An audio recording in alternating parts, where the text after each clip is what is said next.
Welcome to The Sample, a quick discussion of auditing concepts and terms that will help you do your work. Conducting an audit in accordance with auditing standards is no small feat, and I want to support you.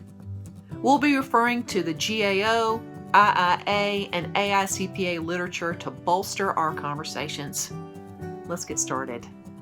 In this episode, I answer the question, why should the conclusion in an audit report mirror the objective? The conclusion and objective should sound like each other, just in reverse. The conclusion, of course, answers the objective.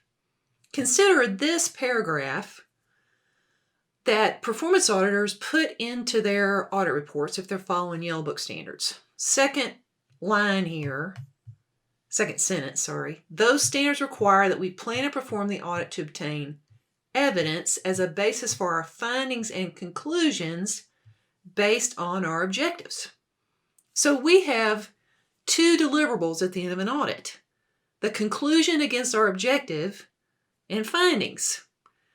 Now, what I see out there in practice when I'm working with various audit teams is I see that some auditors somehow got the idea that their main goal in doing an audit was to generate findings. And that's not really what you're after. You're after the answer to your objective. You're after that conclusion, which some people call audit opinions. And as you're pursuing the answer to that objective, you see things along the way that you need to report to those in charge of governance, and those are called findings. So findings are secondary. The conclusion is primary. And because of that, I recommend that you put the conclusion to your audit as the first line in your audit report, because that's what you're really going after, and that's where you should focus the reader's attention, the user's attention on that. For instance, look at this audit report. I love how they put the conclusion on the very front page against their audit objective. That is very cool. See? Here's their objective, but they put the conclusion right on the front page. Yeah, nice. Let's look at a few objectives and let's ask ourselves, could we conclude against that objective?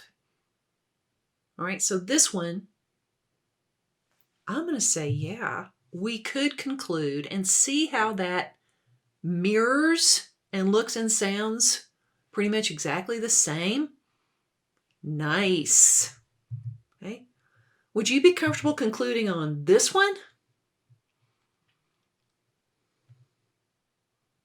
Personally, I would not, because I do not like the words economical and effective. However, if it says that they were following IT purchasing regulations issued by the state, I'd feel more comfortable. And if I just left out these braggy words here of economical and effective. How about this one? Would you feel comfortable concluding on this? Too much squishiness, vagueness, general words in this one. I don't like it. How about this number 3? I'm not crazy about that either, because I don't know what asset you're talking about or which component or principle of internal control you're focusing on. This is too broad for me still.